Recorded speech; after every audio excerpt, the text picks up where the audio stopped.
The fog clung to Ashbourne Manor like a shroud, its grey tendrils curling around ancient stone walls. Inside, candlelight flickered, casting eerie shadows as Sir Edmund Strathmore unveiled the golden mask of Anubis, its obsidian eyes gleaming with secrets. Guests gasped, unaware of the doom lurking. By midnight, a scream shattered the silence. Hercule Poirot, a chance guest, followed the sound to the locked study. Sir Edmund lay dead, a spilled wineglass reeking of cyanide. The mask stared unyielding. Who breached the sealed room? The truth, like the fog, was thick with menace. Chapter 1. The Shadow in the Study. The fog draped Ashbourne Manor in a ghostly veil, its tendrils curling around the ancient ivy that clung to the stone walls like a lover's embrace. The air was heavy with the scent of damp earth and wood smoke, a fitting prelude to the evening's grand unveiling. Inside, the grand hall glowed under the flicker of chandeliers, their crystal prisms scattering light across the polished oak floors. The year was 1932, and the world beyond the manor's gates churned with uncertainty. But within these walls, wealth and ambition held court. Sir Edmund Strathmore, art collector and master of the estate, stood at the center of it all, his presence commanding as he prepared to reveal his latest triumph. The guests, a carefully curated assembly of society's elite, sipped champagne and murmured in anticipation. Their eyes darted toward the velvet-draped pedestal at the room's heart, where Sir Edmund promised a treasure unlike any other. Hercule Poirot, the diminutive Belgian detective with a mustache as precise as his mind, stood quietly to one side. An unexpected guest invited at the insistence of a mutual acquaintance. His gray eyes, sharp and unyielding, surveyed the room. He noted the subtle tensions, a tightened grip on a glass, a forced laugh, a glance held too long. The little gray cells, as he called them, were already at work, though he could not yet name the disquiet that stirred within him. Sir Edmund, resplendent in a tailored dinner jacket, raised a hand for silence.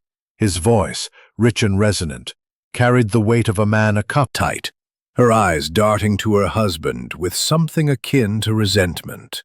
Lord Reginald Ashbourne, a rival collector with a reputation for ruthless acquisitions, gripped his cane, his knuckles white. His scowl suggested envy, perhaps, or something deeper. Clara Vane, Sir Edmund's young secretary, hovered near the pedestal, her hands twisting a pearl necklace as if it were a lifeline. Dr. Felix Mortimer, the family physician, adjusted his spectacles, his expression one of forced disinterest. And Isabelle Moreau, the French art curator whose expertise had authenticated the mask, stood apart, her dark eyes gleaming with a fervor that unsettled Poirot. The evening wore on, the air growing thick with cigar smoke and whispered intrigues. Poirot sipped his tisane, declining the champagne, and listened.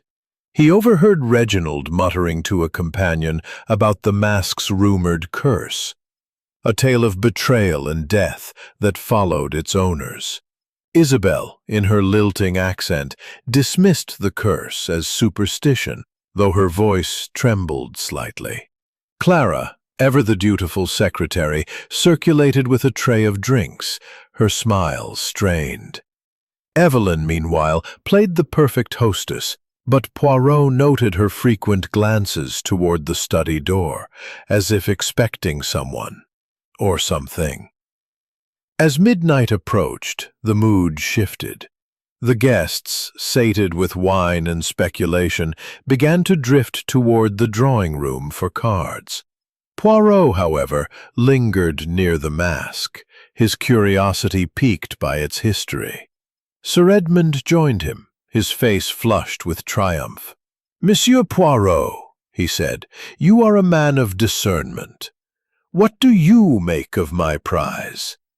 Poirot tilted his head, his mustache twitching. "It is magnificent, monsieur, but beauty often hides danger. This mask, it has a story, no?" Sir Edmund laughed, a touch too loudly. "Stories, yes, but I am no fool to believe in curses. It is mine, and it will bring me glory." Their conversation was cut short by a piercing scream that shattered the manor's opulent calm. It came from the West Wing, where Sir Edmund, its serene expression mocking the chaos. Poirot knelt, his gloved hand hovering over the glass. A faint, bitter scent, cyanide unmistakable, hung in the air. The room was sealed, the windows bolted, the key missing. A murder then, but how and why? The guests erupted in panic, voices overlapping. Evelyn sobbed, though Poirot noted her tears seemed rehearsed. Reginald demanded order, his cane thumping the floor. Clara swayed, clutching Isabel's arm, while Dr. Mortimer pronounced death with a shaking voice. Poirot rose, his calm unshaken. "Mes amis," he said, his voice cutting through the din, "we have a crime of great cunning. The door was locked, the poison swift. Someone among us has played a deadly game." He scanned the room, noting details. A half-burned note in the fireplace, its words obscured. A smudged fingerprint on the wineglass. A curtain fluttering despite the closed window. The mask gleamed, its golden surface untouched by the tragedy. Poirot's mind raced. The killer had been bold, striking under the noses of a dozen witnesses. Was it greed, as Evelyn's lavish jewels might suggest? Envy, as Reginald's rivalry implied? Or something deeper, tied to the mask's whispered curse? Evelyn's voice broke his reverie. Who could do this? Edmund had no enemies. Her tone was too fervent, Poirot thought. Clara, trembling, murmured about a stranger seen in the gardens earlier that day. Isabel, her composure brittle, spoke of the mask's history. It brings death to those who betray its trust. Poirot dismissed the supernatural, but filed her words away. Dr. Mortimer, sweating, suggested a heart attack, but the cyanide scent belied his claim. Reginald, meanwhile, stood aloof, his eyes fixed on the mask as if it held answers. Poirot requested the household remain in the manor, a task made easier by the fog that now cloaked the estate like a prison. He returned to the study, his mind a whirl of possibilities. The locked door was a puzzle. Had the killer slipped through a hidden passage? The missing key suggested premeditation. The note, though charred, bore fragments of elegant script. The mask betrays opulence, its walls adorned with tapestries and gilt-framed portraits that seemed to watch the unfolding drama with silent judgment. The fog outside pressed against the tall windows, muffling the world beyond and trapping the guests in a gilded cage. Hercule Poirot stood at the room's center, his diminutive figure commanding attention despite the chaos of the previous hour. The discovery of Sir Edmund Strathmore's body in the locked study had sent ripples of fear through the manor, and now, as the clock ticked past 1 in the morning, Poirot sought to impose order on the disorder. His gray eyes, sharp as a falcon's, scanned the assembled company, noting every gesture, every glance. "Mes amis," Poirot began, his voice calm yet carrying the weight of authority. "A crime most heinous has been committed. Sir Edmund Strathmore is dead, poisoned by cyanide in his own study. The door was locked, the windows bolted, yet a murderer walked among us. I, Hercule Poirot, will uncover the truth, but I require your cooperation. No one leaves this manor until my investigation is complete." The room stirred with unease. Evelyn Strathmore, the widow, sat on a velvet settee, her emerald gown a stark contrast to her pallor. She clutched a lace handkerchief, dabbing at eyes that glistened with tears, tears that Poirot suspected were more performance than grief. Her beauty was undeniable, Her auburn hair swept into an elegant chignon, but there was a hardness in her jaw, a calculation in her gaze. "Who could do such a thing?" she murmured, her voice trembling just enough to draw sympathy. Edmund was loved by all. Poirot's mustache twitched. Loved by all? Unlikely, given the fortune and the golden mask at stake.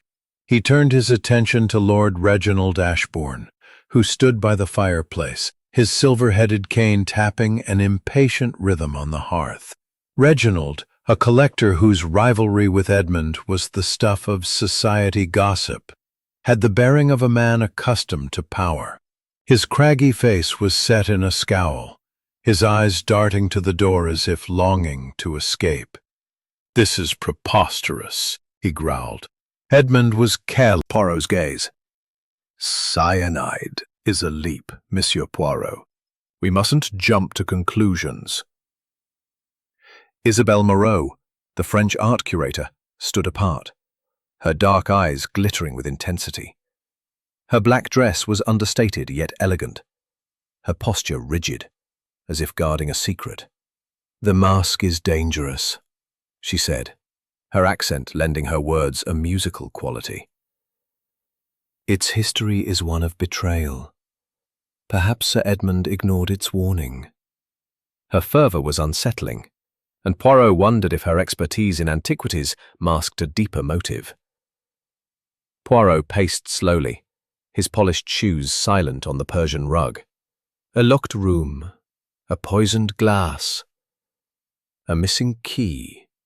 He mused aloud. "These are not accidents, no. They are the work of a mind most cunning. Let us begin with the facts. Who last saw Sir Edmund alive?" Evelyn raised her head, her voice steady now. "I did, just before dinner. He was in high spirits, preparing for the unveiling. He said he needed to secure the mask in the study afterward." Her words were measured, but Poirot noted a flicker of unease in her eyes. Had she followed her husband to the study? Or had someone else? Reginald snorted. "I spoke with him during the unveiling. He was insufferable, boasting about that wretched mask. I left him to his gloating and retired to the library." His alibi was firm, yet Poirot sensed a lie in the way his hand tightened on his cane. A man of Reginald's pride did not easily forgive a rival's triumph. Clara hesitated, then spoke. "I brought him a glass of wine at around 11. He was in the study, working on papers. He seemed distracted." Her voice wavered, and Poirot's gaze sharpened. Distracted by what? Or whom? The wine was a critical detail, given the cyanide's presence. Dr. Mortimer cleared his throat. "I checked on him earlier, around 10. He complained of a headache, but nothing serious. I prescribed rest." His nervousness was palpable, his fingers drumming on his medical bag. Poirot wondered what else the doctor might have prescribed, or withheld. Isabel's ambitions. Reginald's rivalry with Edmund was legendary. The mask's acquisition was a blow to his pride. Clara's nervous demeanor hinted at secrets, perhaps an affair, or loyalty to another.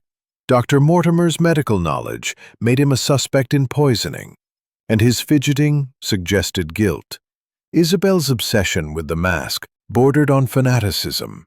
Had it driven her to murder? A sudden noise, a creak from the hallway, broke the tension.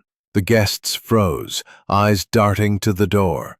Poirot moved swiftly, his small frame surprisingly agile, and opened it to reveal nothing but shadows. Yet the sound lingered in his mind, a reminder that the killer might still be near. "We are not alone in our suspicions," he said, his voice low. "Someone watches, listens. The truth will not remain hidden." He dismissed the group, instructing them to remain in their rooms until morning. As they dispersed, Poirot lingered, his gaze returning to the parlor's windows. The fog was impenetrable, a mirror to the mystery at hand. The cyanide, the missing key, The smudged fingerprint on the glass, these were pieces of a puzzle, each carefully placed by a meticulous hand. The golden mask, now locked in the study under police guard, seemed to hold the key to it all. Was it merely a prize, or something more sinister? Poirot's thoughts were interrupted by a soft sob. Clara, lingering at the door, met his eyes. "Monsieur Poirot, I'm frightened," she whispered. "What if the killer strikes again?" Her fear was genuine, but Poirot wondered if it masked guilt. "Fear not, mademoiselle," he replied. "Hercule Poirot does not rest until justice is served." As the manor settled into an uneasy silence, Poirot returned to the study, now cordoned off but accessible to him. The spilled wine, the charred note, the mask's eerie presence, they spoke of a crime planned with precision. The fingerprint was too obvious, a possible red herring. The note's fragments, the mask betrays, suggested a personal vendetta. And the locked door? Perhaps a hidden passage known only to a few. The stranger in the gardens, if real, added another layer. Poirot's little grey cells hummed, Golden Mask of Anubis, now under police guard, its obsidian eyes gleaming with an eerie calm. The air carried the faint, bitter scent of cyanide, a grim reminder of the crime. The spilled wineglass, its contents staining the desk, was the centerpiece of this deadly tableau.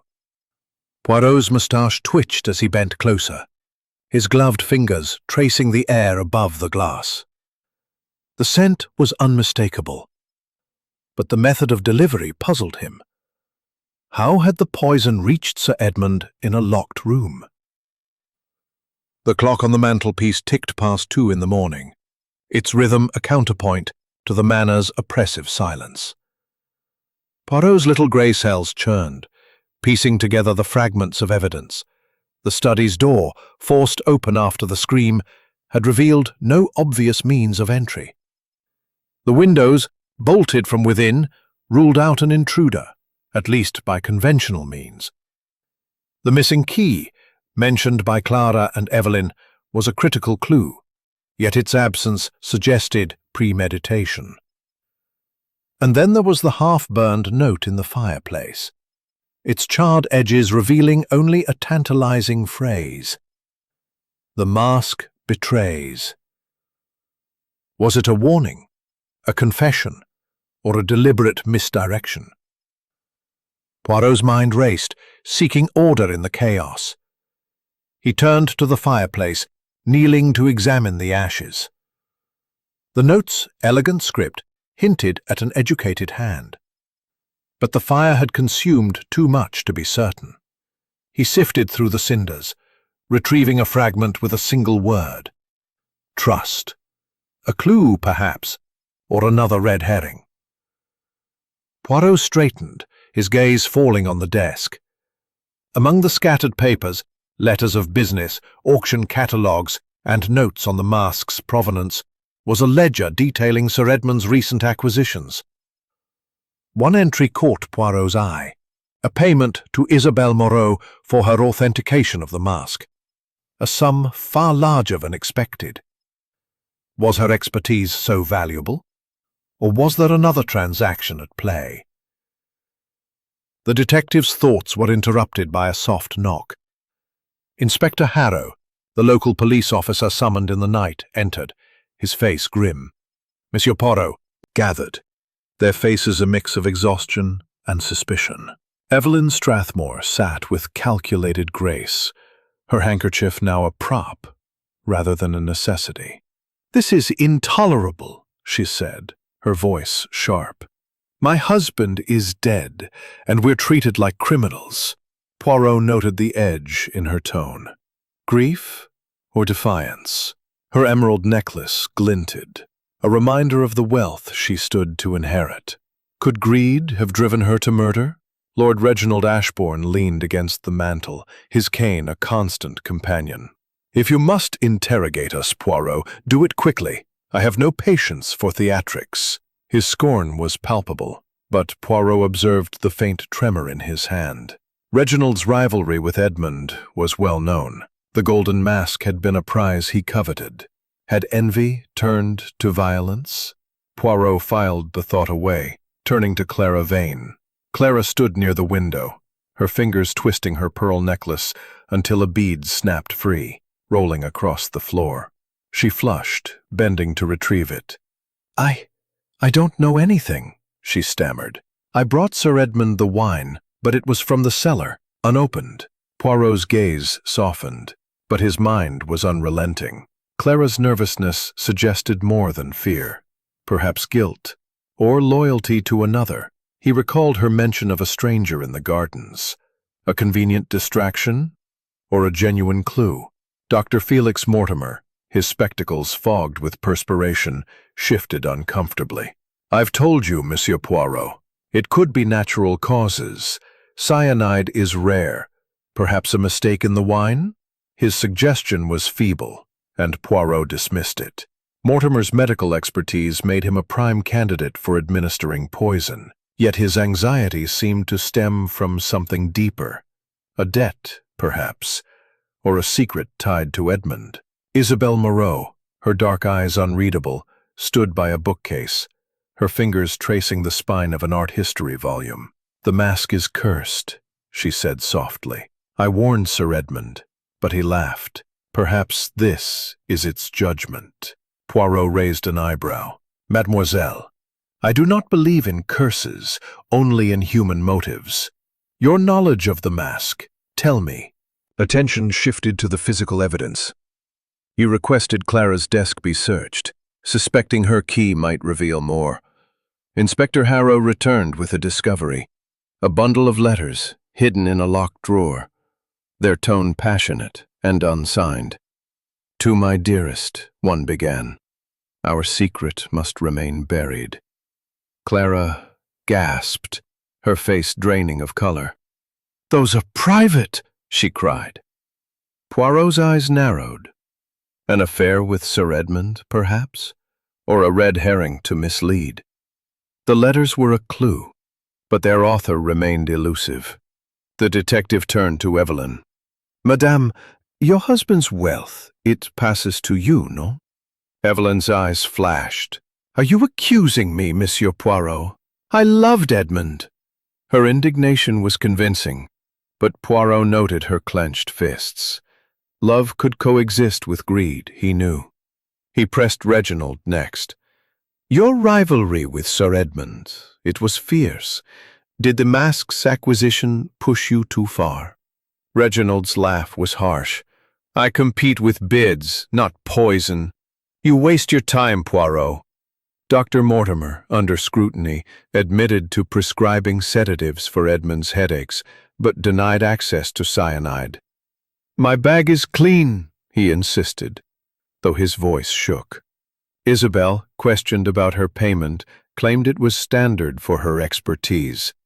"I authenticated the mask, nothing more," she said, but her eyes avoided Poirot's. Each suspect deflected, yet each revealed a crack in their facade. As the interrogation continued, a gardener's report reached Poirot via Harrow. A cloaked figure had been seen fleeing the manor's west wing shortly after the scream. A stranger, perhaps, Harrow suggested, but Poirot was skeptical. The figure could be a fabrication, or one of the suspects in disguise. He requested a search of the grounds, though the fog made it futile. The parlor grew stifling, the suspect's nerves fraying. Poirot paced, his mind weaving connections. The cyanide required access and knowledge. The locked door suggested intimacy with the manor's layout. The note hinted at betrayal, perhaps tied to the mask's history. And the fingerprint. The trail was warmer, but the shadows deeper. Someone in Ashbourne Manor had killed with precision, and they were still among them, watching, waiting. The game was far from over, and Hercule Poirot would not rest until the truth was laid bare. Chapter 4. The Locked Door Enigma. The fog outside Ashbourne Manor clung to the estate like a spectral conspirator, muffling the world and casting an eerie pall over the investigation. Inside the study where Sir Edmund Strathmore had met his untimely end, Hercule Poirot stood motionless, his sharp eyes dissecting every detail of the locked room that had become the heart of this mystery. The air still carried the faint, acrid trace of cyanide, a grim reminder of the poison that had claimed the art collector's life. The golden mask of Anubis, now secured in a glass case under Inspector Harrow's watchful eye, gleamed with an unsettling serenity, its obsidian eyes seeming to follow Poirot's every move. The locked door, the bolted windows, the missing key. These were the pieces of a puzzle that defied logic, yet Poirot's little grey cells were alight with possibility. The study was a fortress of solitude, its heavy oak door unyielding, its lock intact when forced open after the fatal scream. The windows, high and narrow, were bolted from within, their latches rusted from disuse. No ladder marks marred the exterior walls, and the fog-soaked ground beyond showed no footprints. Poirot paced, his polished shoes silent on the Persian rug, his mind grappling with the enigma. How had the killer entered and exited a sealed room? The answer, he knew, lay not in the supernatural whispers of a cursed mask, but in the cunning of a human mind. He knelt beside the desk, examining the spilled wineglass once more. The smudged fingerprint, too prominent to be accidental, intrigued him. It was as if the killer wished it to be found, a deliberate misdirection, perhaps, to cast suspicion elsewhere. The half-burned note in the fireplace, with its cryptic phrase, "The mask betrays," suggested a personal vendetta, but its destruction implied fear of discovery. Poirot's gaze drifted to the shelves, where books on Egyptian antiquities stood alongside rooms. The search began with Evelyn Strathmore's quarters, a lavish suite adorned with silk drapes and gilded mirrors. Her emerald necklace lay on a vanity, its stones catching the lamplight. Poirot noted her wardrobe, filled with gowns that spoke of wealth beyond Sir Edmund's known fortune. A locked jewelry box piqued his interest, but Evelyn, summoned to unlock it, complied with a defiant glare. "You suspect me, Monsieur Poirot?" she asked, her voice icy. Inside the box were letters, not love notes, but financial demands from creditors, addressed to her personally. "My husband's death changes nothing," she insisted. "I managed his accounts." Poirot's gaze lingered on her. Greed or desperation? Lord Reginald Ashbourne's rooms were a collector's trove, cluttered with artifacts and manuscripts. A torn cufflink, identical to one found in the study, lay among his belongings. Reginald, when confronted, scoffed. "I argued with Edmund, yes, but I left the study long before his death. That cufflink proves nothing." His alibi, corroborated by a footman, was shaky, too rehearsed, perhaps. Poirot noted a catalogue of Egyptian relics, with the golden mask circled in red ink. Envy burned in Reginald's eyes. But was it enough to kill? Clara Vane's modest room revealed more secrets. Hidden beneath a floorboard were additional love letters, their tone desperate, addressed to "my heart," but unsigned. When questioned, Clara wept, confessing an affair with Sir Edmund. "He promised to leave Evelyn," she sobbed. "I loved him, but I didn't kill him." Her tears were genuine, but Poirot wondered if her affair was a cover for another's motive. The missing key, she swore, was last in her desk, stolen before the murder. Her story was plausible, yet her nervousness suggested deeper involvement. Dr. Felix Mortimer's medical bag, searched in his presence, contained no cyanide, but Poirot noted an empty vial labeled for sedatives. Mortimer's hands trembled as he explained. "I used it for a patient last week. It's harmless." His ledger, however, revealed debts to Sir Edmund, a motive he had concealed. "He threatened to ruin me," Mortimer admitted, his voice where the suspects gathered under Harrow's stern gaze. The atmosphere was tense, the fog outside a constant reminder of their isolation. Poirot addressed them, his voice measured.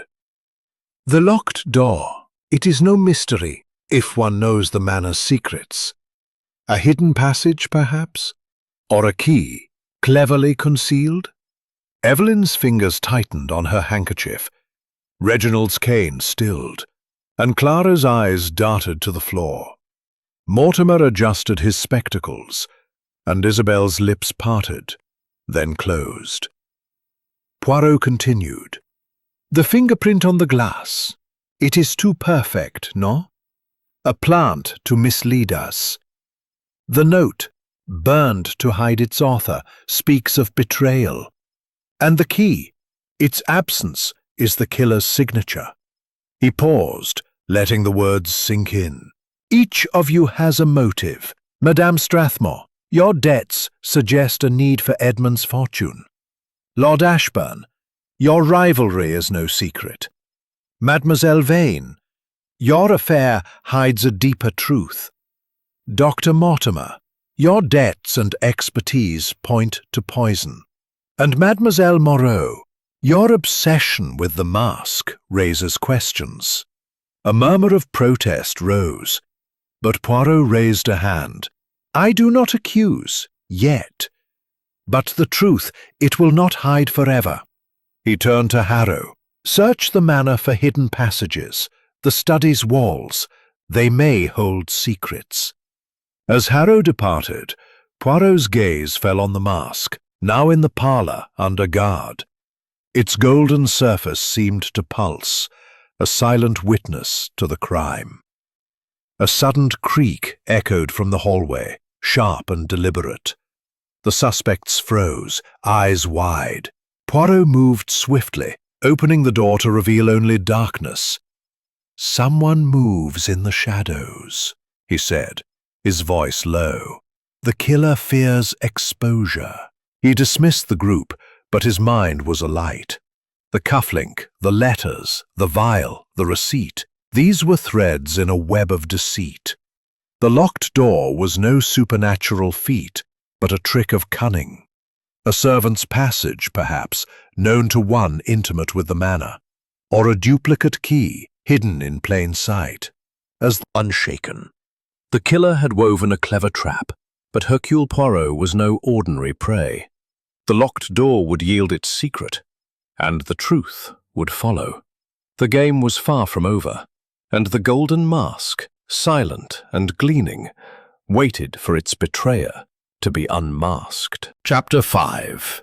The Rival's Alibi.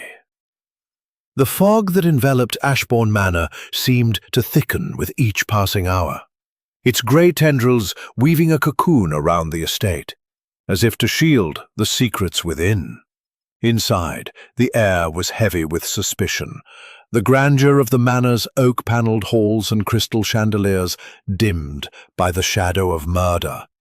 Hercule Poirot, his immaculate suit a stark contrast to the disarray of the investigation, stood in the grand parlour, his grey eyes fixed on the golden mask of Anubis, now locked in a glass case under Inspector Harrow's guard. The mask's serene expression belied the chaos it had wrought, its obsidian eyes glinting, as if privy to the truth Poirot sought. Sir Edmund Strathmore's death by cyanide in a locked study had set a complex puzzle in motion, and the detective's little grey cells were humming with the challenge. The morning light, filtered through the fog, cast a pallid glow over the parlour where the suspects had been summoned once more. The clock ticked toward dawn, yet sleep eluded all. Poirot's focus now turned to Lord Reginald Ashbourne, the rival collector whose enmity with Sir Edmund was the stuff of legend. Reginald's rooms, searched earlier, had yielded a torn cufflink matching one found in the study, a damning clue, or a clever plant. Poirot paced, his polished shoes silent on the Persian rug, his mind dissecting the alibi Reginald had offered with such confidence. "Lord Ashbourne," Poirot began, his voice calm but piercing, You claim you left Sir Edmund in the study long before his death, after a heated discussion about the Golden Mask. Yet, a cufflink, identical to yours, was found near the desk. Explain, s'il vous plaît. Reginald, leaning on his silver-headed cane, fixed Poirot with a scowl. His craggy face, lined with years of ambition, betrayed a flicker of unease. I told you, Poirot. I argued with Edmund about his gloating. The mask should have been mine. I bid higher at the auction, but he outmaneuvered me. I left him alive, and that's the truth. The cufflink? Lost, perhaps. And the Golden Mask. Tell me, did you know of this before Sir Edmund's death? Evelyn's eyes flashed with indignation. My husband shared everything with me. His death leaves me devastated, not enriched. How dare you suggest otherwise? Her voice trembled, but Poirot detected a rehearsed quality. Her debts, uncovered in her jewellery box, suggested desperation beneath her grief. Clara Vane, the secretary, fidgeted with her pearl necklace, a bead still missing from her earlier distress. Her confession of an affair with Sir Edmund had shocked the group, but Poirot suspected it was a half-truth. Mademoiselle Vane, he said, your letters speak of love, but also of fear. Were you protecting someone else? The stranger you saw in the gardens, perhaps? Clara's eyes widened, her voice barely a whisper. I told you. It was a shadow, near the study. I don't know who it was. Her evasiveness was telling, and Poirot wondered if her affair was a cover for a deeper secret. Dr. Felix Mortimer, his spectacles fogged with nervous perspiration, shifted in his seat. Monsieur Poirot, I've said all I can. My debts to Edmund were personal, not criminal. I had no access to cyanide. His denial was fervent, but Poirot recalled the empty sedative vial in his bag. A doctor's knowledge of poisons was dangerous, and Mortimer's debts provided a motive. Your expertise, doctor. It makes you a candidate, Poirot said. The cyanide, it was administered with precision. Who better than a physician? Mortimer paled, his hands trembling. Isabelle Moreau, the French curator, stood by the window, her dark eyes fixed on the fog. Her notebook, filled with sketches of the mask, had revealed her obsession, and the cyanide-based cleaning solution in her possession raised questions. Mademoiselle Moreau, Poirot said, your interest in the mask borders on fanaticism. Did Sir Edmund's ownership threaten your ambitions? Isabelle's lips tightened. I authenticated the mask, nothing more. Its curse is real, but I am no killer. Her Poirot said, but it's recent, installed within the year. Poirot's eyes gleamed. The key, it may be closer than we think. He turned to Evelyn, whose locket had caught his eye earlier. Madame, your locket, it is a gift from Sir Edmund, no? May I see it? Evelyn hesitated, her fingers brushing the gold pendant. It's personal, she said, but under Poirot's gaze she opened it, revealing a tiny key. It's nothing, she insisted, a keepsake. Poirot tested the key in the safe. It clicked open. Inside was a single scrap of paper, written in French. The deal is off. The handwriting matched Isabelle's, though she denied it vehemently. I wrote no such note, she said, her voice rising. Someone is framing me. Poirot's mind raced. The safe suggested Edmund had secrets, perhaps a deal with Isabelle gone sour, or a ruse to implicate her. The cufflink, the letters, the vial, the receipt all pointed to multiple motives, yet none aligned perfectly. The suspect's alibis were fraying. Reginald's footman, questioned again, admitted to seeing him near the study closer to midnight. Evelyn's debts and inheritance painted her as a suspect, but her locket's key was too obvious. Clara's affair, if true, gave her motive, but her fear suggested she protected another. Mortimer's debts and medical knowledge were damning, yet his panic seemed genuine. Isabel's obsession with the mask, coupled with the cyanide receipt, made her a wild card. Poirot's thoughts swirled, the clues a tangled web. A sudden noise, a sharp creak from the study, drew Poirot's attention. He and Harrow rushed to investigate, finding a bookcase panel slightly ajar. Behind it, a narrow passage led to the servants' quarters, its dust disturbed by recent footprints. "Mon Dieu," Poirot murmured. "The locked door, it is no mystery. The killer knew this passage." The discovery shifted the investigation. Someone with intimate knowledge of the manor had used it to enter and exit undetected. But who? The suspects, recalled to the parlor, reacted with shock. Evelyn's composure faltered, her fingers clutching the locket. Reginald's scowl deepened, his cane tapping furiously. Clara gasped. Isabel's obsession? The killer had struck with precision, but Poirot was closing in. The night was far from over, and the truth, like the mask, waited to be unmasked. Chapter 6. The Curator's Secret. The fog that cloaked Ashbourne Manor seemed to pulse with a life of its own, its grey tendrils pressing against the windows as if eager to witness the unravelling of Sir Edmund Strathmore's murder. Inside, the grand parlour was a crucible of tension, the air thick with suspicion and the faint scent of wax from flickering candles.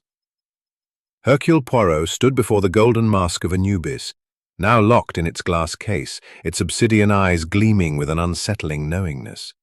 The discovery of a hidden passage behind the study's bookcase had shattered the illusion of the locked room, revealing a killer with intimate knowledge of the manor's secrets.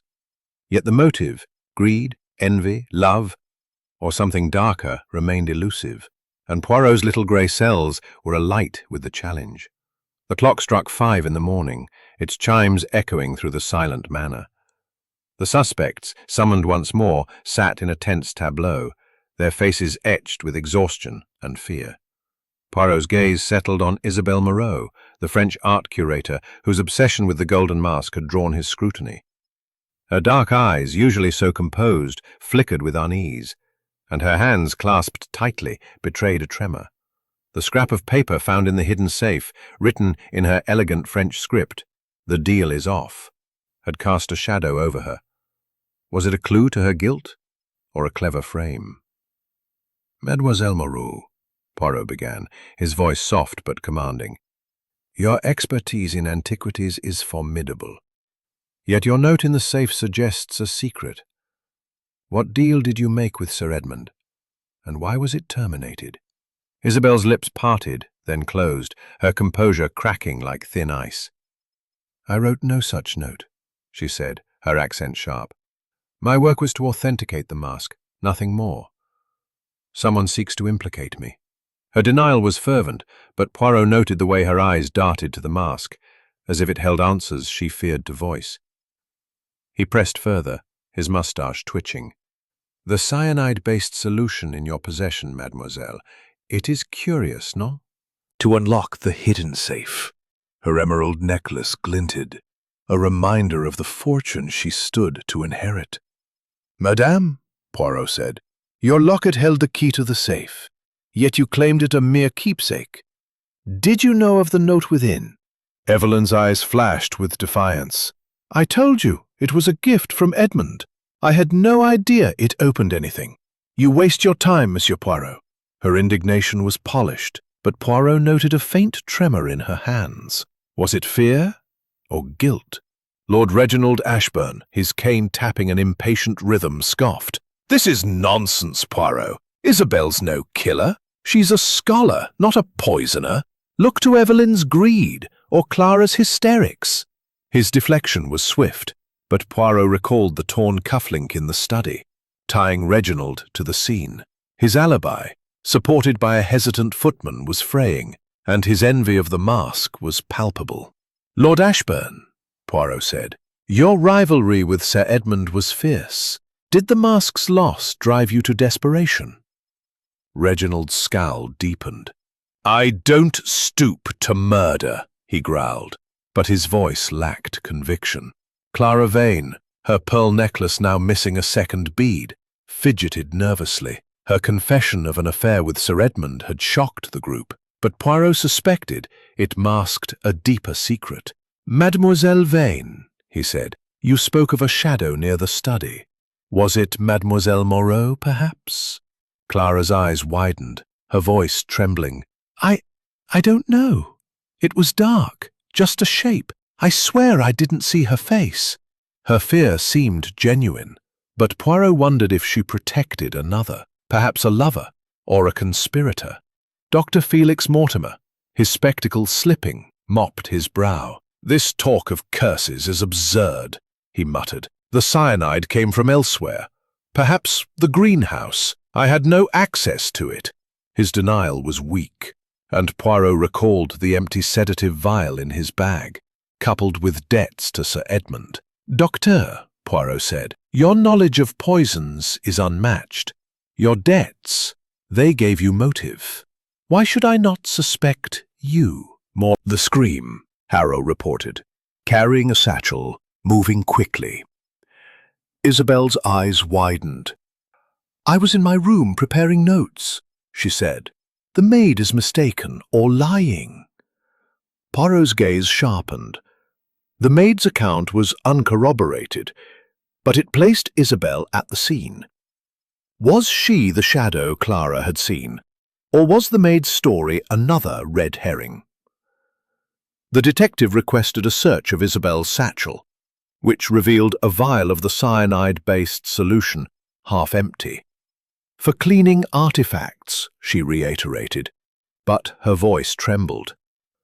Poirot noted the vial's label, identical to one in the Manor's restoration room. "Curious, mademoiselle, that your solution matches the poison's source," he said. Isabel's composure shattered, her hands clenching. "I am being framed," she whispered. "Someone wants the mask and my ruin." Her desperation intrigued Poirot, suggesting a motive tied to her past, perhaps a disgraced career she sought to redeem. The parlour grew stifling, the suspect's nerves fraying. Poirot turned to the group, his voice steady.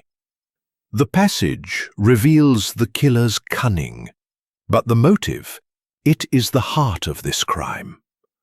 Mademoiselle Moreau, your note speaks of a deal. Was it with Sir Edmund or another? Madame Strathmore, your inheritance looms large.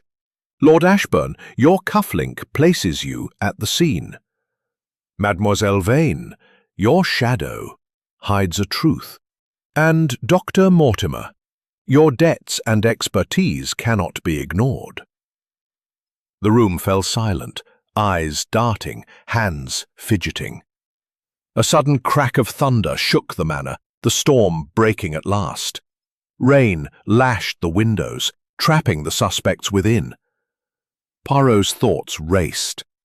The note's French script matched Isabel's, but its discovery in the safe, opened by Evelyn's key, suggested collusion or misdirection. The cufflink tied Reginald to the study, but his alibi held, barely. Clara's affair, if true, gave her motive, but her fear pointed to another. Mortimer's debts parlour. He stood before the mask, its golden surface a silent challenge. The passage, the note, the cyanide, all pointed to a calculated mind, but the motive was still a shadow. Was Isabel's obsession her downfall, or was she a pawn in another's game? The storm raged outside, the manor creaking under its fury. Poirot straightened his tie, his resolve unshaken. The killer had woven a clever web, but Hercule Poirot was no ordinary hunter. The truth was close, hidden in the manor's shadows, and the golden mask, with its betrayer's gaze, would soon yield its secrets. Chapter 7. The Doctor's Burden. The storm that battered Ashbourne Manor roared with unrelenting fury, its thunderclaps shaking the ancient walls as rain lashed the windows like a vengeful spirit. Inside, The grand parlor was a crucible of suspicion, the air heavy with the scent of damp wool and wax from guttering candles. Hercule Poirot stood before the golden mask of Anubis, its serene golden face and obsidian eyes, a silent witness to the unfolding drama. The discovery of a hidden passage behind the study's bookcase had unraveled the mystery of the locked door, but the killer's identity remained elusive, cloaked in a web of motives and misdirection. The cyanide in Sir Edmund Strathmore's wine, the smudged fingerprint, the half-burned note. These were pieces of a puzzle that Poirot's little gray cells were determined to solve. The clock struck 6 in the morning, its chimes barely audible over the storm's din. The suspects, summoned yet again, sat in a tense circle, their faces pale with exhaustion and fear. Poirot's gaze settled on Dr. Felix Mortimer, the family physician whose nervous demeanor and hidden debts had drawn scrutiny. His spectacles, fogged with perspiration, slipped down his nose as he clutched his medical bag, its contents now a focal point of suspicion. An empty vial, labeled for sedatives, had been found among his possessions, and his ledger revealed debts to Sir Edmund. Debts that threatened ruin. Was Mortimer's burden heavy enough to drive him to murder? "Dr. Mortimer," Poirot began, "Your husband's demands extended to others, it seems. Did you know of Dr. Mortimer's debts?" Evelyn's lips tightened. "Edmund handled his own finances. I knew nothing of Felix's troubles." Her denial was smooth, but Poirot detected a guarded edge. Her inheritance loomed large, a motive as glittering as her jewels.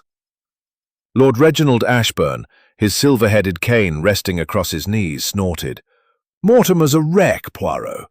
If anyone poisoned Edmund, it's him. Debts make men desperate." His deflection was swift, but Poirot recalled the torn cufflink tying Reginald to the study. His rivalry with Sir Edmund over the Golden Mask was fierce, and his alibi, a footman's hesitant testimony, was crumbling. "Lord Ashburn," Poirot said, "your own motives are not above suspicion. The cufflink places you at the scene, no?" Reginald's scowl deepened. "I lost it earlier. You chase shadows, Poirot." Clara Vane, her pearl necklace now missing several beads, twisted her hands nervously. Her confessed affair with Sir Edmund had shocked the group, but Poirot suspected it masked another secret. "Mademoiselle Vane," he said, "you spoke of a shadow near the study. Could it have been Dr. Mortimer?" Clara's eyes widened, her voice trembling. I couldn't see clearly. It was just a shape in the dark." Her fear seemed genuine, but Poirot wondered if she protected someone, perhaps a lover, or even Mortimer himself.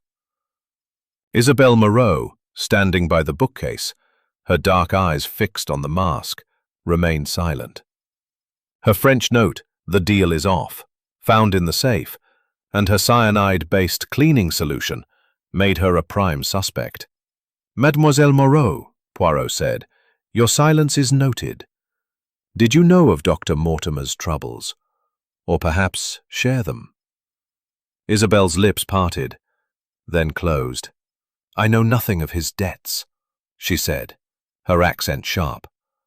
"My concern was the mask, not his affairs." Her detachment was calculated, but Poirot sensed a hidden truth. The detective's attention returned to Mortimer. Inspector Harrow, who had been searching the manor, entered with a discovery: a ledger in Mortimer's knowledge of the greenhouse. A detail he had volunteered too readily. The detective turned to the evidence from the study. The smudged fingerprint on the wineglass, the half-burned note, the missing key, all pointed to a calculated crime.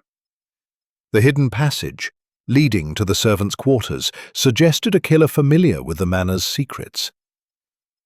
Poirot's thoughts returned to the greenhouse, where cyanide had been confirmed. "The poison," he said, addressing the group, was not a specialist's tool, but an opportunist's weapon. Dr. Mortimer, your expertise makes you suspect, but so does the access of others. Who among you knew of the greenhouse? Evelyn's eyes flickered. It's common knowledge among the staff, she said. I rarely visited it. Reginald shrugged, claiming ignorance, while Clara admitted to fetching herbs there for the kitchen. Isabel, her voice low, said, I use the greenhouse for cleaning solutions, as I told you. Poirot's gaze lingered on her.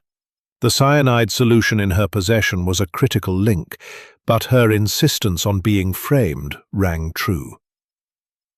Mortimer's knowledge, however, was the most damning. A sudden discovery shifted the investigation. Harrow's men, searching the servants' passage, found a handkerchief embroidered with Mortimer's initials, stained with a faint chemical scent. Mon Dieu, Poirot murmured. The passage, it was used, and this handkerchief, it suggests carelessness. Mortimer gasped. That's not mine. Someone placed it there. His panic was convincing, but Poirot wondered if it was too convenient. A frame or a clumsy mistake? The parlour grew stifling, the storm's roar a constant reminder of their isolation. Poirot paced, his mind weaving connections. The handkerchief, the ledger, the vial, all pointed to Mortimer, yet the fingerprint on the glass matched none of the suspects. The note's phrase, "The mask betrays," suggested a personal vendetta. But whose? Clara's love letters found in her room hinted at a second lover, perhaps tied to Mortimer. Mademoiselle Vane, Poirot said, your letters speak of love, but fresh. Poirot's eyes gleamed. The killer grows bold or desperate. He dismissed the suspects, ordering them to their rooms, but his mind was alight. The handkerchief, the letters, the note, all were threads in a tapestry of deceit.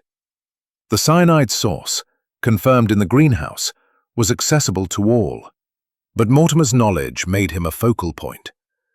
Alone in the parlour, Poirot stood before the mask, its golden surface a silent challenge. "You see all, mon ami," he murmured, "but you will not speak yet." The storm raged, the manor creaking under its assault. The killer had struck with precision, but Poirot was closing in. Was Mortimer's burden too great? Or was he a scapegoat? The truth was near, hidden in the manor's shadows. And the golden mask, with its betrayer's gaze, waited for its unmasking. Chapter 8. The Mask's Curse.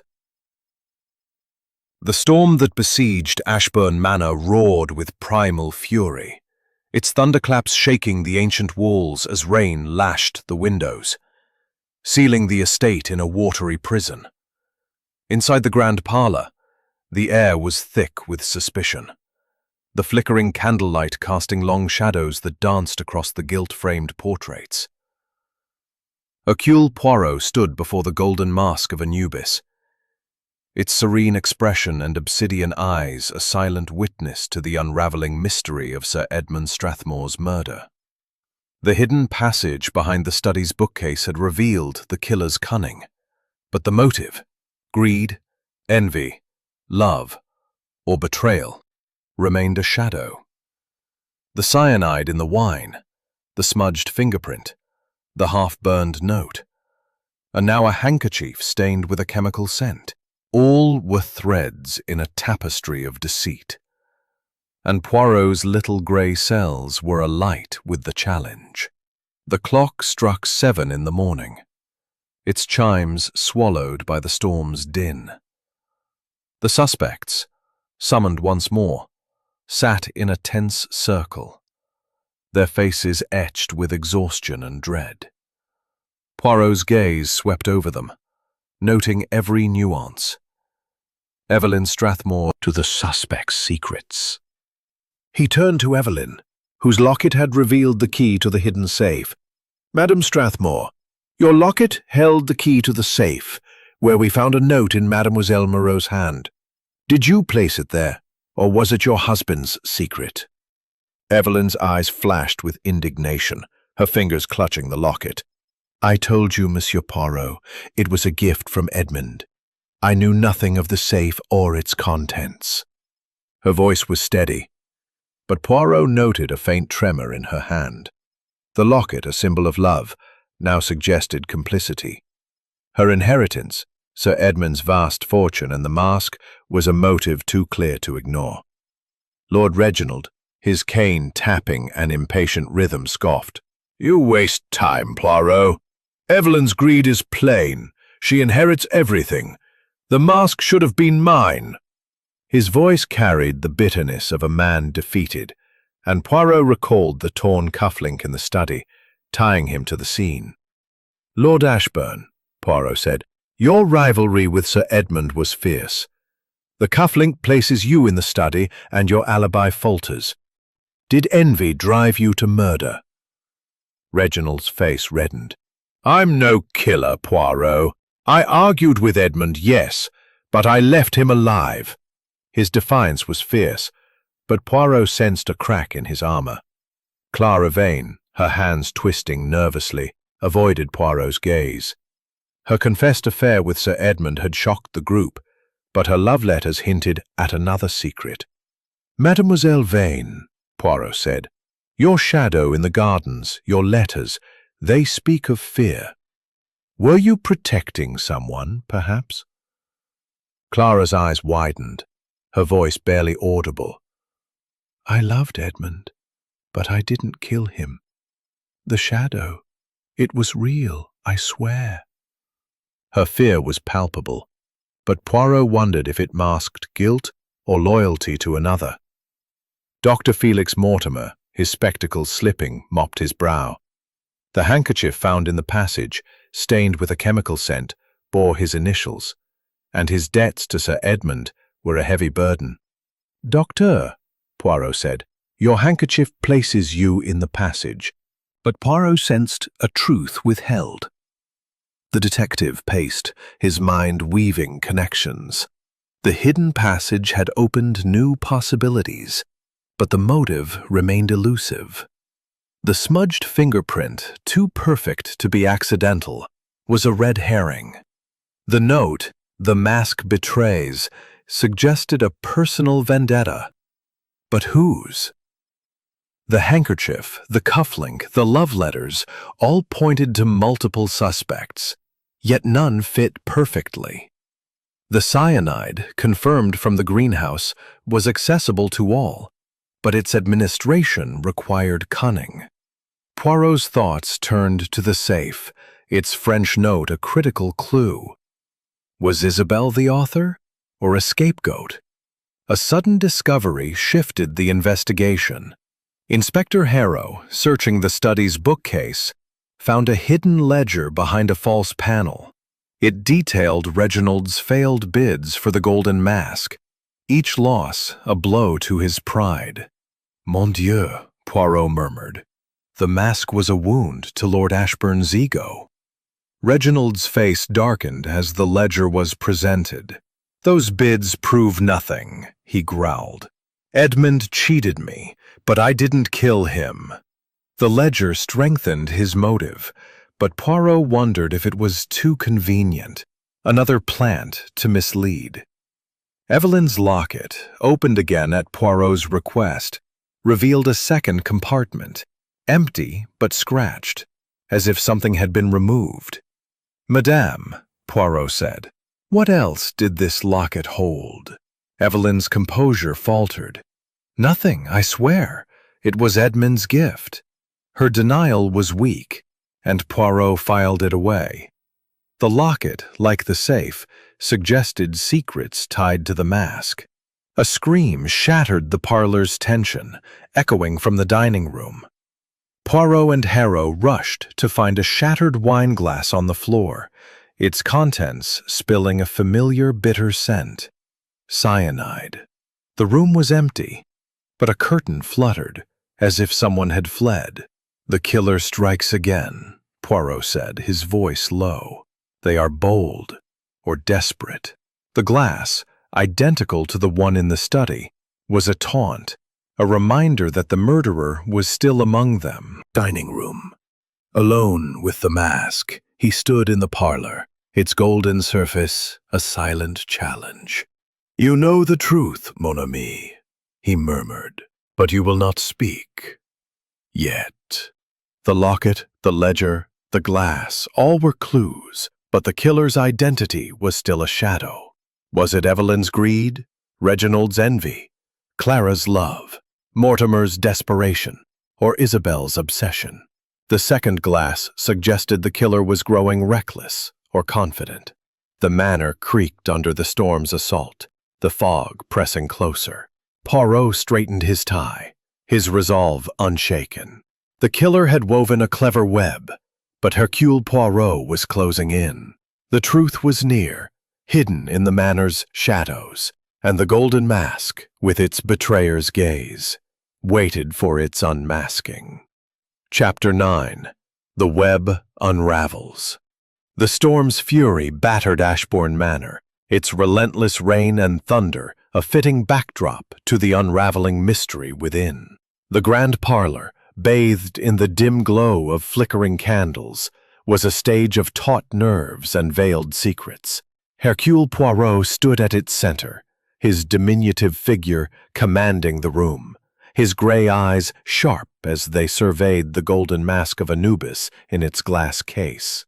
The mask's serene expression belied the chaos it had sparked. Sir Edmund Strathmore's murder by cyanide in a locked study, a hidden passage, a smudged fingerprint, a half-burned note, and now a second poisoned glass in the dining room. The killer was bold, taunting, but Poirot's little gray cells were weaving the threads of evidence into a tapestry of truth. The clock struck 8 in the morning, its chimes swallowed by the storm's roar. The suspects, summoned for what Poirot declared would be a pivotal interrogation, sat in a tense semicircle, their faces etched with dread. Evelyn Strathmore, her emerald necklace glinting, clutched her locket with its hidden key, her poise a fragile mask. Lord Reginald Ashbourne, his silver-headed cane still, scowled with barely contained fury. Clara Vane, her pearl necklace reduced to a frayed string, revealing Mademoiselle Moreau's note. "Did you know its contents?" Evelyn's eyes flashed. "I told you, Monsieur Poirot. The locket was a gift. I knew nothing of the safe or the note." Her voice was steady, but Poirot noted a tremor in her fingers. Her inheritance, Sir Edmund's fortune and the mask, was a motive too clear, and the locket suggested deeper involvement. "Your debts, madame," Poirot pressed, "they were substantial. Did they drive you to act?" Evelyn's lips tightened. "I managed without murder," she snapped, but her defiance rang hollow. Lord Reginald, his cane tapping once, snorted. "Evelyn's greed is obvious, Poirot. The mask was mine by right. Edmund stole it." The ledger of his failed bids found behind the bookcase fueled his rage, and the torn cufflink placed him in the study. "Lord Ashbourne," Poirot said, "your envy is afire, but your cufflink is no accident. Your alibi, it crumbles." Reginald's face reddened. "I argued with Edmund, yes, but I didn't poison him. You chase shadows." His denial was fierce, but Poirot sensed a crack in his pride. Clara Vane, her hands trembling, avoided Poirot's gaze. Her love letters and confessed affair with Sir Edmund hinted at a deeper secret. "Mademoiselle Vane," Poirot said, "your letters speak of love, but also of fear. Who do you protect? The shadow you saw, was it one of us?" Clara's eyes widened. I don't know. It was dark, just a shape. I loved Edmund, but I didn't kill him." Her fear was genuine, but Poirot suspected she shielded another. A new clue surfaced. A letter in her room mentioned a brother, a smuggler with ties to the art world. "Your brother, mademoiselle," Poirot said. Is he involved? Clara gasped. He's innocent. He's not here. Her outburst was telling, and Poirot filed it away. Dr. Felix Mortimer, his spectacles slipping, mopped his brow. The handkerchief in the passage, bearing his initials and his debts to Sir Edmund, were damning. "Docteur," Poirot said, "your handkerchief places you in the passage. Your debts give motive. The cyanide, it was in your reach." Mind aligning the clues. The fingerprint, too perfect, was a deliberate misdirection. The note, burned to hide its author, suggested a staged betrayal. The key, hidden in Evelyn's locket, pointed to her knowledge of the safe. The handkerchief, the cufflink, the letters, all were distractions, but they revealed patterns. The cyanide, confirmed from the greenhouse, was accessible to all, but its use required cunning. The second glass, poisoned and shattered, was a bold move, its footprint suggesting a woman, Evelyn, Clara, or Isabel. A breakthrough came from Inspector Harrow, who had searched the greenhouse. "The cyanide was stored in a locked cabinet," he reported, "but the lock was broken, and a key was found nearby. The key, small and ornate, matched the one in Evelyn's locket. Mon Dieu, Poirot murmured. The key. It is the killer's signature. Evelyn paled, her fingers tightening on the locket.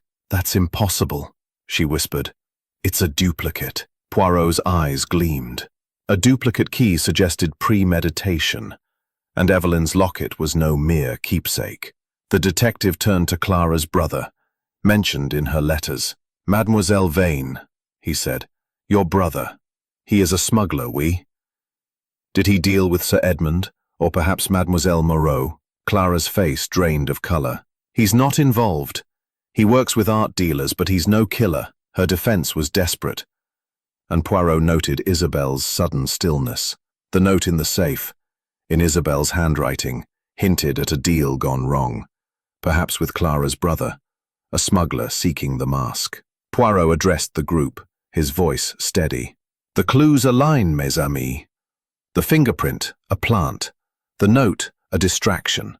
The key, a misdirection. The cyanide, from the greenhouse, was taken by one who knew its secrets. The passage, used to enter the study, points to an insider. The second glass. It is a mistake. The killer grows careless. The motive. It is betrayal, tied to the mask. The suspects shifted, eyes darting, hands fidgeting. A sudden creak from the hallway broke the tension. Evelyn, hiding greed behind grief. Reginald, driven by wounded pride. Clara, protecting her brother. Mortimer, desperate to escape ruin. Or Isabel, her obsession turned deadly. The storm raged, the manor creaking under its assault. Poirot straightened his tie, his resolve unshaken. The killer had woven a clever web, but one thread was loose. The final revelation was near, and the golden mask, with its betrayer's gaze, would soon unmask its owner's killer.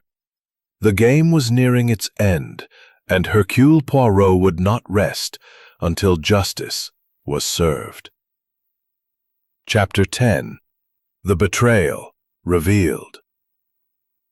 The storm's wrath battered Ashbourne Manor, its thunderclaps reverberating through the ancient walls as rain lashed the windows, sealing the estate in a tempestuous embrace. Inside the grand parlor, the candlelight flickered, casting eerie shadows across the gilt-framed portraits and the golden mask of Anubis, its serene expression and obsidian eyes a silent witness to the climax of Sir Edmund Strathmore's murder. Hercule Poirot stood at the room's center, his diminutive figure radiating authority, his gray eyes gleaming with the clarity of revelation. The hidden passage, the cyanide-laced wine, the smudged fingerprint, the half-burned note, the torn cufflink, the handkerchief, and the second poisoned glass, all had woven a complex web. But Poirot's little gray cells had unraveled it. The truth, like the mask, was ready to be unmasked. The clock struck 9 in the morning, its chimes cutting through the storm's roar. The suspects, summoned for the final confrontation, sat in a tense semicircle, their faces a mosaic of dread, defiance, and desperation. Evelyn Strathmore, her emerald necklace glinting, clutched her locket, its tiny key a damning key. Lord Reginald Ashbourne, his silver-headed cane still, fixed Poirot with a scowl. Clara Vane, her pearl necklace reduced to a frayed thread, twisted her hands, her eyes wide with fear. Dr. Felix Mortimer, his spectacles from the greenhouse, was accessible to all, but its delivery required precision. The smudged fingerprint, too perfect, was a plant. The note the mask betrays, a distraction, burned to hide its author. The key, hidden in Madame Strathmore's locket, opened the safe, revealing Mademoiselle Moreau's note. The cufflink, the handkerchief, the second glass, all were clues, but some were lies. He turned to Evelyn, her locket a focal point. Madame Strathmore, your inheritance is vast. Sir Edmund's fortune and the mask. Your locket held the key to the safe, a secret you claimed not to know. Your debts, they were pressing, no? Evelyn's eyes flashed with defiance. I loved Edmund. His death brings me no joy, only wealth I already shared. Her voice was steady, but Poirot noted a tremor in her fingers. The locket, he suspected, held more than a key. It held her motive. Lord Reginald, his cane tapping once, snorted. Evelyn's greed is obvious, Poirot. The mask was mine by right. The ledger of his failed bids and the cufflink in the study pointed to his envy. Lord Ashbourne, Poirot said, your rivalry was fierce. Your cufflink places you at the scene. Did you use the passage to settle your score? Reginald's face reddened. I argued with Edmund, but I didn't kill him. The cufflink was lost earlier. His denial was fierce, but Poirot sensed a hollow pride. Clara Vane, her hands trembling, avoided Poirot's gaze. Her love letters and confessed affair hinted at a deeper secret. Her brother, a smuggler.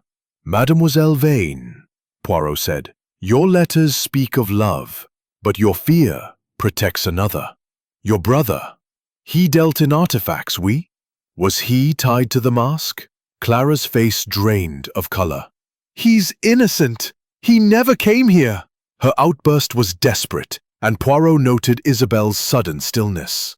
The note in the safe, in Isabel's handwriting, suggested a connection. Dr. Felix Mortimer, his spectacles slipping, mopped his brow. The handkerchief in the passage and his debts were damning.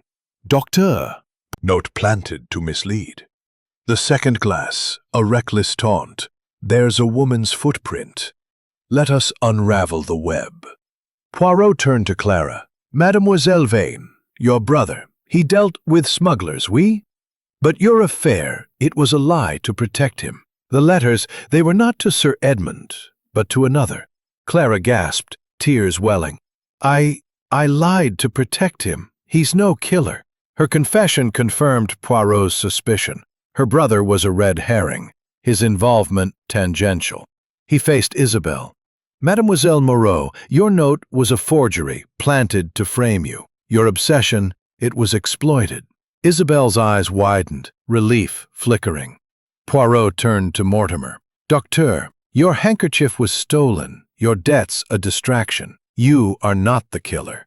Mortimer sagged, his relief palpable. Poirot's gaze settled on Reginald. Lord Ashbourne, your cufflink was lost, your envy real, but your pride would not stoop to poison. Reginald's scowl softened, his cane still.